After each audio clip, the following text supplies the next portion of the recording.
Bonjour à tous, en direct de la première manche du championnat du monde feeder à Rieux en Bretagne. La manche est terminée, vous avez pu la suivre en particulier grâce à nous depuis le contrôle des ailes jusqu'à la pesée finale du secteur E avec Johan Housset. Alors on vous laisse toujours un petit peu de temps pour que vous puissiez vous connecter. Et donc avec Jean-François, on va essayer d'analyser cette première manche. Parce qu'il y a pas mal de choses à voir, à la fois au niveau technique, au niveau des équipes, des différentes stratégies. Alors pour ceux qui n'ont pas encore vu les classements papier que nous avons publiés dès que la Fédération internationale nous les a transmis, nous avons donc la Belgique. Bravo à nos amis belges, parce que là, franchement, un grand coup de chapeau, 9 points, c'est-à-dire 3 vainqueurs de secteur, un deuxième et un quatrième. Franchement, il fallait le faire. Là, ils ont atomisé l'opposition, on va dire. Les deuxièmes sont très surprenants, hein, soyons honnêtes. On ne les avait pas vus venir, nous. On n'en a pas trop parlé. Autant les Belges, on en a parlé un peu hier, tu te souviens, quand on a fait l'interview du capitaine. Les Belges. Non, les Espagnols, on les a zappés. Mais dès le début de la manche, ce matin, ils étaient dans le secteur A. Ils commençaient à prendre du poisson. Mais on s'est dit ça ne va pas durer. Ça a bien duré, ils ont donc 17 points et ils sont deuxièmes, donc 8 points de retard sur les Belges, ce qui n'est pas énorme, mais après il y a un gap de 10 points avec le groupe de ceux qu'on attendait tous. Puisqu'en plus, c'est l'une des nouvelles quand même de changer demain, parce qu'il va y avoir du vent, il va faire chaud, mais moins ensoleillé qu'aujourd'hui, on nous annonce quand même un petit peu de nuages, parce qu'aujourd'hui c'était quand même un cagnard terrible. Plus de 33 degrés cet après-midi. C'était vraiment horrible avec... Zéro vent. Zéro vent, c'est très rare ici. D'ailleurs, les poissons n'ont pas... Mais d'ailleurs, on voyait pas mal de poissons monter en surface. On voyait qu'ils étaient dérangés. Il y a même eu des mulets qu'on n'a pas vus la semaine qui venaient un peu en surface. Voilà, donc les conditions de pêche peuvent changer. Pour moi, finalement, j'ai appelé tout à l'heure Yann Van Schendel. Il m'a dit, Nicolas, rien n'est fait. Et lui, il va même plus loin, il dit, même pour la première place, c'est pas encore fini. Donc il est optimiste, c'est normal, bon, il est troisième, mais si lui, il estime que effectivement, il y a encore possibilité d'aller jouer au moins la médaille d'argent, eh ben, ça veut dire que les Français, si demain ils réussissent une très belle manche, ils peuvent très bien aller chercher cette médaille d'argent. C'est pas impossible. Oui, faut qu'il garde espoir. Pour les pronostics, je vais m'abstenir de faire des pronostics parce que là, c'est incompréhensible ce qui s'est passé aujourd'hui. Effectivement, que tu dis le groupe des Pays-Bas, Angleterre, France, Hongrie, Allemagne, ils ont pêché, enfin, peut-être pas les Pays-Bas, mais l'Angleterre, si tout le monde a pêché à la française, on va dire, enfin, en affinant, la Belgique a pêché comme ils ont l'habitude de pêcher, comme ils savent pêcher, ils ne se sont pas posés de questions. Quand même, alors, ils font une très belle première manche, en pêchant sûrement différent des autres, mais ils ont quand même bien réussi la pêche pendant toute la semaine. C'est une des seules équipes qui a réussi la pêche, qui s'est bien classée. C'est vrai, avec une stratégie un petit peu différente. Mais bon, encore une fois, Yann m'a dit qu'il connaît très très bien tous ces pêcheurs belges, parce que ce sont des Flamands qui viennent très régulièrement aux Pays-Bas et qui battent régulièrement les pêcheurs néerlandais. Donc ça veut dire que quand même, même si nous on les connaît un peu moins en France, les pêcheurs de l'équipe de Belgique au feeder, ce sont des sacrés clients. Donc en tout cas pour Yann, c'était pas une surprise de les voir là et de les voir réussir aussi bien. À partir du moment où ils avaient la bonne stratégie, eh ben ça a payé tout de suite parce qu'ils savaient la mettre en œuvre. Moi je suis plus surpris par les Espagnols. Honnêtement, j'attends de voir demain, parce que est-ce que les belles brèmes qu'ils ont prises, c'est parce qu'ils avaient une stratégie, ou est-ce que c'est parce qu'ils ont eu un tirage qui a fait qu'ils sont tombés dans des zones où il y avait des plaquettes un peu plus grosses? Pour l'instant, franchement, je n'ai pas la réponse. Je suis assez sceptique. Je n'ai rien contre les Espagnols. Mais, au contraire. Mais j'aimerais bien que nos petits Français ils nous fassent une deuxième manche de folie et puis qu'ils viennent remonter sur le podium. Franchement, j'étais très pessimiste pour le podium, mais là, vu les écarts de points, finalement, les Pays-Bas, ils sont qu'à 6 points des Français. Les Pays-Bas sont 3e, les Français sont qu'à 6 points derrière. Mais tu vois, dans les pays qui ont bien marché, donc les Pays-Bas, la France, la Hongrie et l'Allemagne. Ils ont fait une contre-performance. L'Angleterre, qui n'avait pas très bien réussi pendant cette semaine, ils ont été égaux à ce qu'ils ont fait pendant la semaine. Les Hongrois et les Belges aussi. Sont 36, 37. Bon, après, il y a eu les tirages. Moi, ce qui m'inquiète un petit peu quand même pour les Français, c'est qu'effectivement, sur le papier, ils avaient un tirage fabuleux. Après, quand j'ai dit ça à Yann, il m'a dit « On the paper, but the fish swim ». Ça veut dire qu'en gros, sur le papier, c'est un bon tirage, mais les poissons, ça nage. Ça veut dire que ça se déplace. C'est des poissons pélagiques, à la recherche de leur nourriture. Donc ils se promènent, donc c'est pas parce qu'une place a été excellente pendant 2 ou 3 jours qu'elle le sera forcément le lendemain. Je ne sais pas s'ils se sont beaucoup promenés et s'ils se sont promenés au fond aujourd'hui.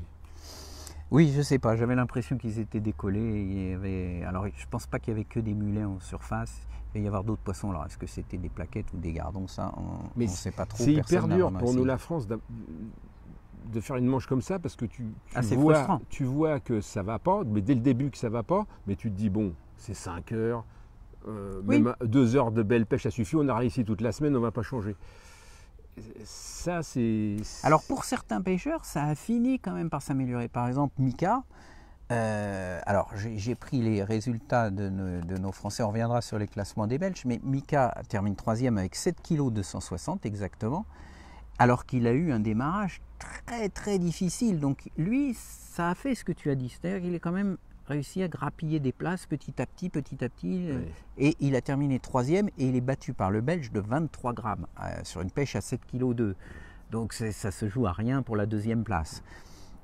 Après, pour d'autres, ça n'a pas fonctionné.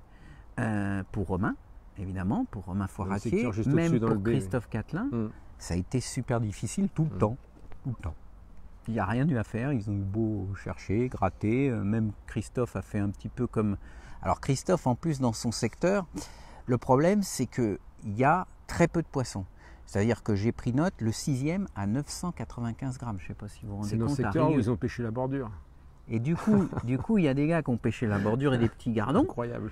Et qui ont fait perdre des points finalement à Christophe, parce qu'il est 10e avec 860 grammes, mais le 6e à 995 grammes. Et devant lui, c'est des pêcheurs qui ont pris des petits gardons. Tu viens à Rieux sur un super parcours avec poissonneux toute la semaine et dans un secteur pourri, tout le monde se met à pêcher des raclures et finalement tu prends des points parce que... Ouais. Et puis ça paraît incroyable parce que la place de Christophe, il nous l'a dit.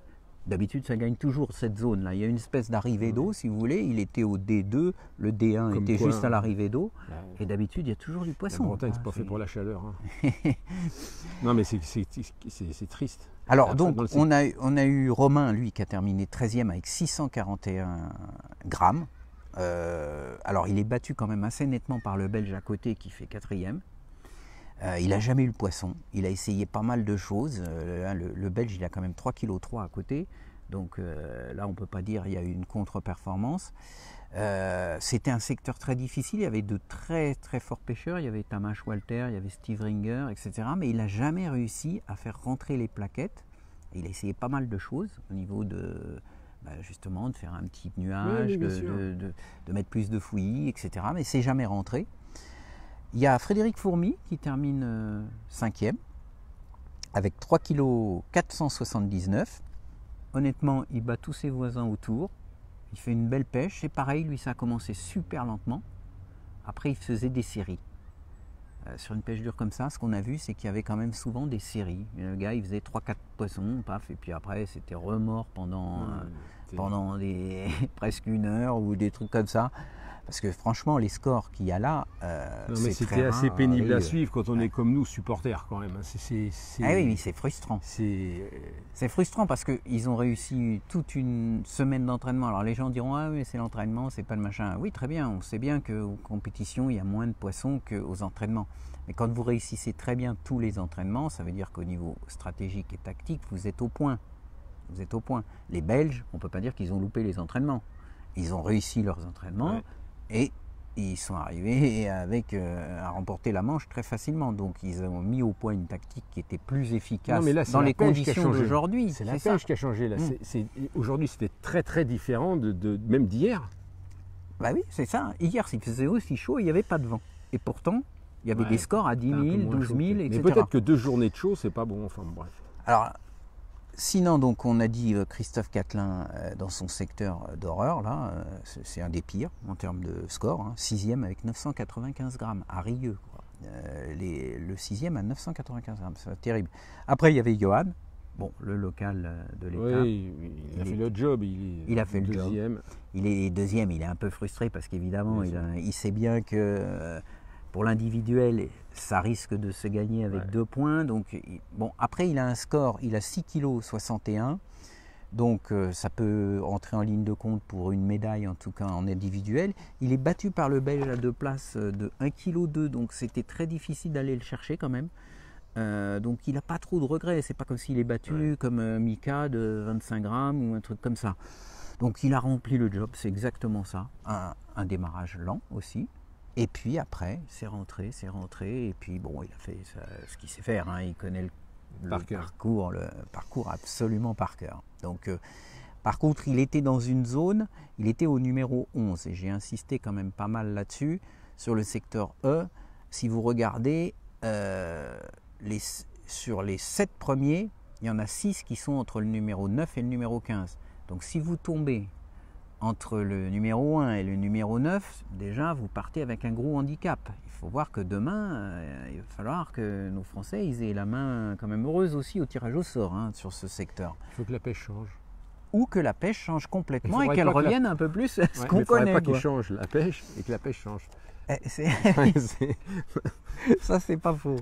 C'est pas faux. Alors, nos Belges, donc ils ont, pour le titre individuel, ils sont bien placés aussi, puisqu'évidemment, ils ont 3 premiers de secteur. Alors, j'ai noté les noms, parce que je ne les connais pas tous bien. J'espère que je les prononcerai correctement pour nos amis belges. Il y a Benny Mertens, Karl Fransen, Bert de Mulder. Donc, 3 pêcheurs avec 1 point. Alors, je ne voudrais pas jouer les oiseaux de mauvais augure, mais au championnat d'Europe qui a eu à Rieux au coup, qu'est-ce qui s'est passé la dernière fois, Jean-François? Première équipe qui? Les Belges. Premier individuel? Les Belges. Deuxième individuel? Les Belges. Troisième individuel? C'est les Belges aussi. Alors, bon, il faudrait quand même pas qu'ils recommencent le coup, là. Mais ils sont quand même pas si mal partis. Ouais. Franchement, Rieux, ça leur plaît. Je me demande d'ailleurs s'ils n'ont pas quand même eu quelques conseils de la part de Guido Nullens ou Vercamen ou Divinti qui avaient pêché à cette époque-là. Peut-être qu'ils ont eu quelques tuyaux qui les ont aidés. Je me souviens qu'il faisait beau aussi. Il faisait beau. Mais bon, après, c'était pas une pêche au ça. feeder, mais il y avait un peu de chat, etc. Mais en tout cas, visiblement, Rieux, les Belges, ils sont d'accord pour venir à chaque fois. Il n'y a pas de problème. Ouais. Alors, le meilleur score quand même de la journée, c'est un Allemand, à plus de 10 kg. C'est le seul qui fait plus de 10 kg. Extraordinaire quand même, parce que tous les jours, il y avait des scores au-dessus de 10 kg. Je te laisse peut-être dire le nom. Hein, mais c'est pas vraiment un Allemand. Hein. Si, c'est un vrai Allemand. Alors, Jens Koschnick, je ne sais pas si on le dit vraiment bien. Bon, c'est un très très bon pêcheur. Il a déjà été champion du monde. Il a même été médaillé en individuel. Donc voilà, on avait dit au début, attention quand même aux Allemands sur des pêches de plaquettes et de brème. C'est là-dessus qu'ils ont eu leur médaille jusqu'à maintenant dans les championnats du monde feeder. Donc c'est une moitié surprise. Il était au A2, il était dans le secteur de Mika. Certains pêcheurs locaux nous disaient ah non c'est pas bon l'aval, enfin le numéro A1, A2 là c'est pas bon, il vaut mieux être vers Ouemika dans le milieu. Visiblement lui ça l'a pas dérangé, il a fait 10 kg. Et puis il y a un autre pêcheur avec 1 point, c'est Ben Van Eyck des Pays-Bas. Donc voilà, la question qu'on peut se poser c'est est-ce que demain sera pire qu'aujourd'hui? Ça me paraît difficile. S'il y a du vent, franchement, on peut revenir à une pêche beaucoup plus traditionnelle qui peut complètement bouleverser ce classement qui, en dehors des Belges, est quand même vachement serré. C'est compliqué demain. Est-ce que les Français vont garder la même tactique? Est-ce que les Hongrois, est-ce que les Pays-Bas, tous ces... C'est ça. C'est comme tu dis, si tu changes de stratégie, en t'inspirant de la journée d'aujourd'hui et que demain c'est différent, tu en reprends une. En revanche, si tu restes sur la pêche d'aujourd'hui et puis que demain ça change complètement, il y a des équipes désolé pour vous encore les Espagnols, pour moi les Espagnols, si la pêche revient à la normale, elle peut très bien se ramasser 40 points. C'est tout à fait possible. Donc oui, il faudra suivre la météo. Comme quoi, même quand on fait de la compétition, pour la pêche de loisir, il faut regarder un peu la météo, mais même la pêche de compétition. Et puis avoir un tirage quand même pas si mauvais, hein, parce que, encore une fois, le secteur E, il faudra... Aujourd'hui, on a eu un peu, entre guillemets, la chance que le Hongrois était au 1, l'Anglais était au 4. Alors l'Ikeri, le pauvre, en plus, la petite anecdote, il a pris un cendre qui faisait 47 cm, 3 cm de moins. On s'en fout, c'est un Anglais. Oui, oui. Bon, il m'a dit, de toute façon, chez nous, en Angleterre, les carnassiers, ça compte pas. Si on prend un brochet, un cendre, on doit les remettre à l'eau direct. Donc il ne doit pas être déçu, finalement. C'est pas grave. Il a juste remis son cendre à l'eau. Enfin, tant mieux pour nous, mais en tout cas... Les grosses nations étaient quand même pas mal. Parce que l'Espagnol dans le secteur de Johan, qui fait 3e, hein, il fait juste derrière Johan, il est à l'Amont. Enfin, l'Amont. Ouais, je ne sais pas si demain tout il ça était va au pas E15 être en tout cas. Rebrassé. Oui, en fait, je pense que ça va beaucoup bouger. C'est bizarre, mais j'ai l'impression que demain, ça va beaucoup bouger. Parce qu'aujourd'hui, je pense que la place avait vraiment une importance. Une importance peut-être toujours, un peu pour la taille des poissons. Bon, peut-être un peu pour la taille des poissons. En tout cas, si les Français nous regardent, moi, je suis encore confiant. Vous voyez, comme quoi, je suis tenace dans mes pronostics. Alors, je ne dis pas qu'ils vont gagner, parce que là, pour rattraper les Belges, ça va être quand même très chaud, vu leur niveau de pêche. Par contre, le podium... On ne va pas leur porter la poêle aux Belges, mais je pense que... Oui. Je pense que ça devrait le faire. Mais... Après, derrière, c'est un peu... Bon, toi, tu n'as pas confiance dans les Espagnols, sûrement à juste raison, mais ils ont quand même presque 10 points d'avance, non?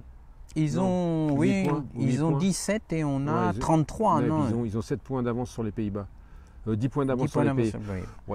Les Pays-Bas peuvent remonter. Après, on a quand même des sacrés clients là quand même. Ah bah oui, non mais on parle des Espagnols, mais les Pays-Bas, l'Angleterre, la Hongrie, l'Allemagne, ils peuvent nous passer devant aussi. On a 6 points de retard. Et je veux dire, c'est tellement serré ce groupe que si on fait une très belle manche, évidemment, que si on fait la même manche qu'aujourd'hui, on ne sera pas sur le podium. Mais si demain on fait une manche comme ils nous ont montré aux entraînements, on y croit. Allez, après, les Bleus. Il reste l'individuel, ça va être très difficile pour Johan d'aller sur le podium. C'est possible, hein. Il y a 5 personnes devant lui. Il y en a 5 qui ont un. Il y en a un aussi qui a 2 qui a un score un peu plus élevé, mais oui, c'est possible. Sur le podium, c'est possible. Champion du monde, je crains que ce soit pour quelqu'un avec 2 points. Mais bon, on verra bien. Avec 3 Belges, il y en aura bien un qui va encore nous faire une première place demain. Enfin bon, ça c'est des pronostics. Pour l'instant, on n'a pas été très bon quand même, il faut avouer. Donc on ne va pas se lancer. Et puis on vous donne rendez-vous donc demain matin, pareil, au moment du contrôle des èches. Alors on aura un œil encore plus acéré sur les èches des Belges. J'ai eu un commentaire d'un de nos lecteurs qui nous a dit, mais il me semble avoir vu une espèce de fiole dans le contrôle des èches des Belges. Alors essayez d'aller voir ce que c'est, parce que c'est peut-être un produit secret. Promis, je regarde demain. Et puis aussi les Espagnols, parce que j'avoue que j'ai mal fait mon travail, je n'ai pas regardé assez les Espagnols. Donc on regardera tout ça. Rendez-vous demain, 8h30. Et puis ensuite, des lives comme on a fait aujourd'hui, un petit peu réguliers, en espérant que la chaleur ne fasse pas disjoncter notre téléphone. Allez, à demain. Merci beaucoup. Bonne soirée.